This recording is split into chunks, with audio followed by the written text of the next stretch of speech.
Right, just keep this dude under fire. Line up with the highway here. Oh, we're taking hits. Bloody hell. Alright, nearly there. Oh, steady.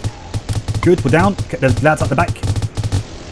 Oh shit, is that a chicane? Oh no. Oh, he's brassing us up good. Oh, he's lost control. He's gone down. Alright, the troops are out. Let's get out of here. Back into the air. At last, orders had come through from the Boscali Defence Ministry. We were to take part in a new offensive against our Pala enemies. The main focus of our operation being the Dustbowl Highway Airstrip. As our ground forces advanced from our own territory, we, in our new experimental rotary squadron, were to launch an air landing assault. We were to do this using a new tactic we had been rehearsing and training for a long time. There was a whole host of enemy defences that had to be destroyed first. Only a fool would fly into the teeth of the air defences and ground forces and placed around the Dustbowl Highway Airstrip. And so this was to be a multiple sortie operation. And so for our first sortie, we took off in our Tarantula, carrying a whole pack of 20 AGM-48 air-to-ground missiles. The best tactic being to simply saturate enemy air defense. We did not have to go far in order to do this. Between our base at the Maris City heliport and our target, the Dustbowl Highway Airstrip, there is a long, high ridge, and we shoot our AGM-48 at our targets from safely behind this ridge. All we had to do was bring our birds into a hover, manually of course because it's against Squadron SOP to use the auto hover, lock onto the target and let fly, move position and do it again. Admittedly, most of the missiles were shot out of the sky by enemy air defense, but slowly but surely we began to cause cracks in those defences.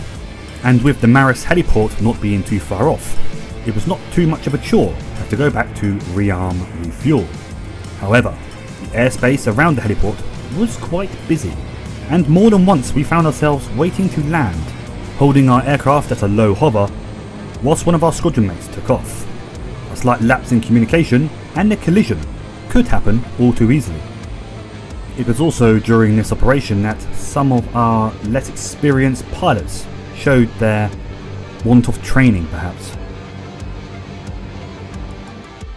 It was now time to widen the cracks we had created in the enemy air defense, and we once again took off with our AGM-48s, shooting them off in volleys towards enemy air defense vehicles and any other armoured vehicles that might cause us problems when the next phase of the operation began.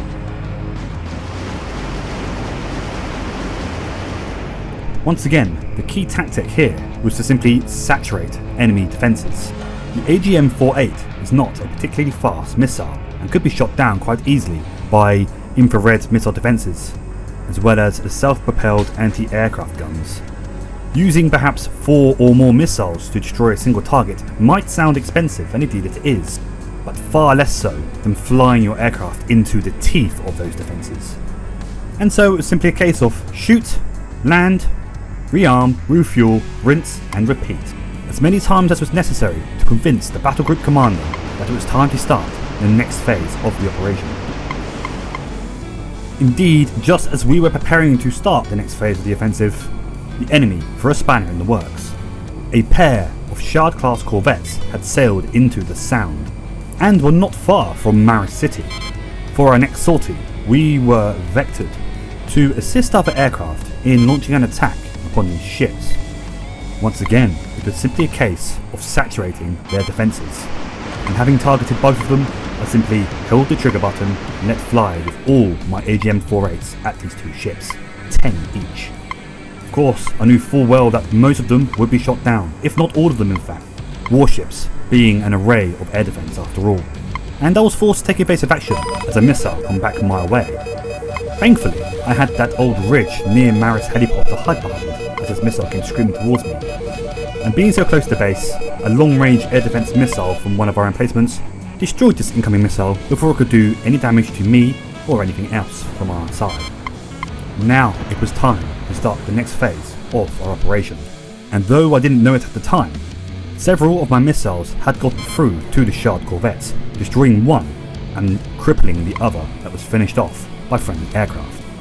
For this sortie, we took off, carrying a pair of LCV-25 all-terrain vehicles, manned by Special Forces troops. It was at last time to put the new tactics we had been learning to the test. There would be no standing off at a hover for this sortie.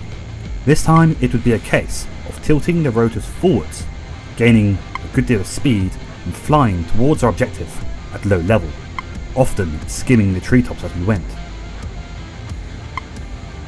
It was hugely important that we close on the target as quickly as possible before enemy air defences were brought back online or enemy aircraft were scrambled to intercept us. It of course stands to reason that with a larger squadron with more aircraft, this sort of operation would be quite decisive, if planned and executed well. But with the squadron, a mixed squadron of Tarantulas and Chicanes still being experimental, we had to make do with what we had available to us. And with the target less than 3 kilometers away, we dropped the landing gear and prepared our approach.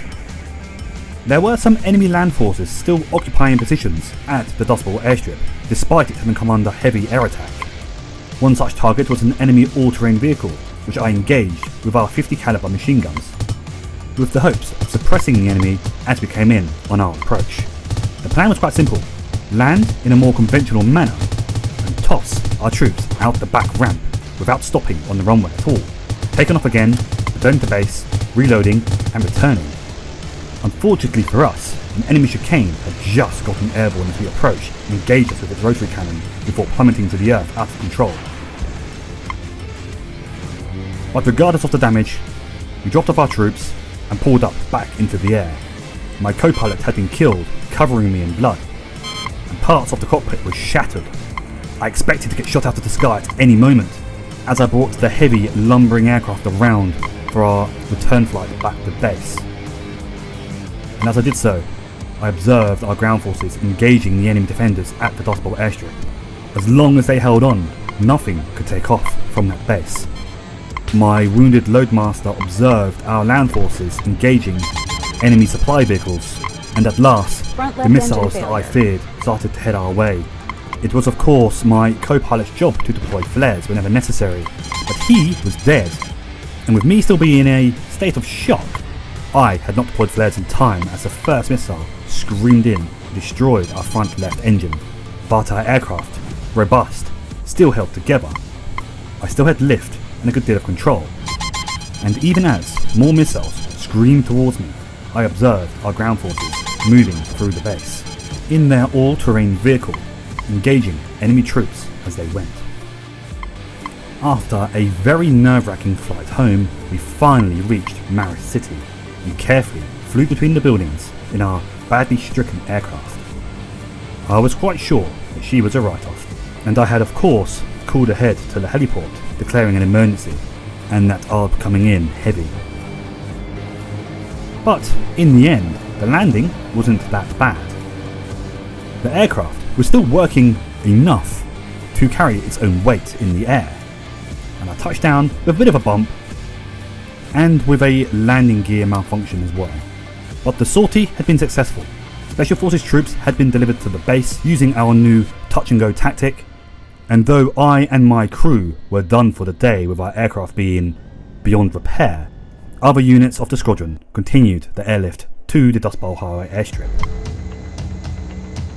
The next flight, heading towards the objective, had to detour due to an enemy chicane engaging our own ground forces as they advanced towards the objective themselves. This was quite a brave move. A chicane's rotary cannon could tear a Tarantula to pieces, and after giving this chicane a number of very solid bursts from the 50 cal machine gun, a missile fired by a friendly aircraft eventually brought it down. Another of our squadron's Tarantulas was flying towards the objective carrying an infantry fighting vehicle to reinforce our troops already there. The pilot had carefully lined up on the runway, but was then engaged by enemy aircraft and was forced to take evasive action, throwing him off his mark. Enemy forces, now recognising the threat, were scrambling to reinforce the Dustbowl Highway Airstrip, both air and land, and our own land-based column had advanced from our own base at the K92 highway strip. At this point, the air landing part of the operation probably should have been aborted, at least until enemy forces in the area had been thinned out once again. As this Tarantula headed for the runway at the Dustbowl Highway Strip, it came under constant attack from enemy air defences and enemy aircraft. But the pilots and crew were already committed Front left engine failure. and performed a very rough crash landing right at the end of the highway strip runway, dropping off the IFE before attempting to get back into the air. The Pala defenders shot every weapon that they could muster at this aircraft as it attempted to claw its way back into the sky, until at last the heavily damaged aircraft plummeted into the desert and broke up in hard impact with the ground. Whilst more flights continued to attempt at carrying in reinforcements to the highway airstrip, other elements of the squadron used different means to engage enemy ground forces, providing air support to the advancing ground forces coming from our own side. And once again, enemy forces in and around the Dustbowl Highway Airstrip were being slowly reduced. But even these support aircraft engaging from a long distance were coming under attack, predominantly from enemy aircraft now trying to attempt to regain air superiority over the area. And unfortunately, casualties were beginning to mount.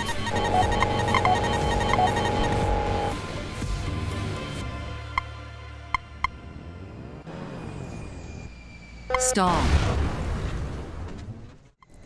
But of course, regardless of this, the operation continued on and on. And even as their aircraft were engaged by enemy aircraft, the Tarantula pilots continued pressing on with the attack.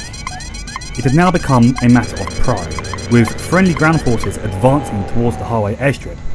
The Tarantula pilots and their crews and the passengers they carried in their cargo holds were determined to capture the Dustbowl Highway Airstrip before friendly ground forces could reach there. This mindset might seem alien to ordinary people, but for the specialist forces carrying out this style of attack, this was the sort of thing that they lived for.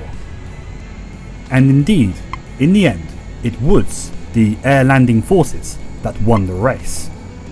Even as friendly ground forces reached the outskirts of the base, yet another Tarantula dove in, aiming for the runway strip, and prepared its troops to be deployed from the rear ramp. But the pilot had to be very careful. By now, the battle had raged on for some time, and there was a great deal of debris in and around the runway, including the burning remains of friendly vehicles having landed and been destroyed. And despite their forces having been thinned out, the Pala defenders never let up. And though this Tarantula successfully deployed its air landing forces and get back up into the air again, it was badly damaged in the process.